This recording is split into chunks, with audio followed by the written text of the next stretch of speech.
Donc il m'a appelé en disant qu'il voulait me voir. Je me suis dirigé vers lui. Il était presque au perron de la préfecture. Et là, il était entouré d'un certain nombre de personnes, je qualifie gros bras, mais c'était le GIGN qui était présent, qui était en civil. Et à ce moment-là, il me dit, monsieur le maire, il faut que vous quittiez les lieux et on vous donne rendez-vous la semaine prochaine pour négocier avec les services. Je lui ai dit que je ne peux pas attendre la semaine prochaine. Je veux avoir une réponse. Maintenant, s'il ne peut pas me donner un contrat immédiatement, des contrats immédiatement, il me donne une date, d'ici 15 jours, 3 semaines, 1 mois, mais qu'on me donne des garanties. Et il me répond, je ne peux pas vous donner de garantie, mais je vous promets de trouver une solution. Je ne vous donne pas de garantie, mais je vous promets de trouver une solution.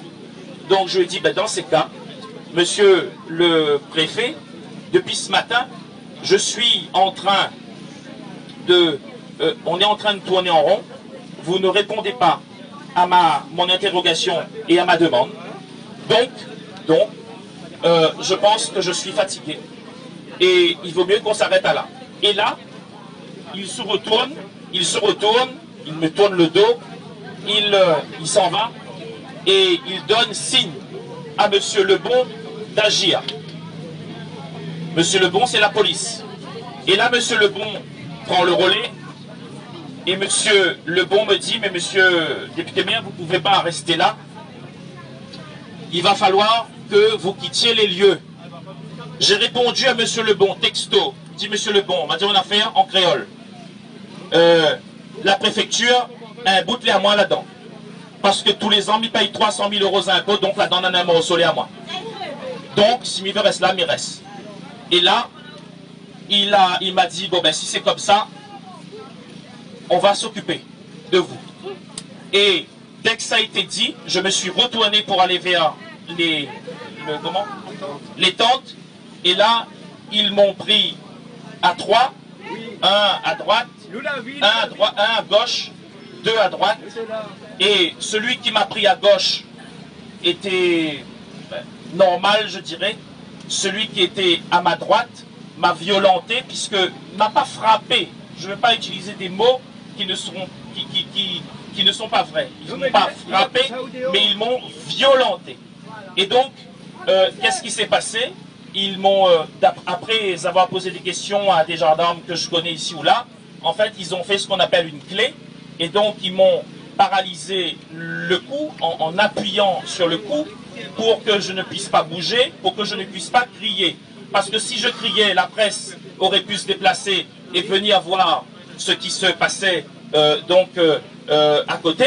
Et donc, de ce fait, en l'espace de quelques secondes, ils m'ont pris, ils m'ont emmené jusqu'en bas et ils m'ont déposé sur la dernière marche d'escalier. Et donc, arrivé en bas, déjà j'étais en train de me poser la question, qu'est-ce qui m'était arrivé? Parce que dans ces moments-là, vous ne vous rendez pas forcément compte de ce qui se passe.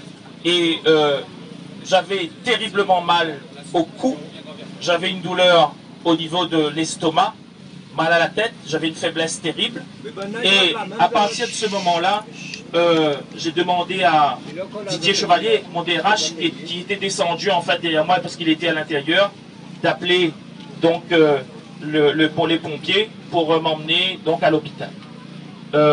Pendant toute la nuit, j'ai eu droit à deux perfusions, un pour la douleur, parce que j'avais très mal en début de nuit, et l'autre pour me remettre un peu d'aplomb.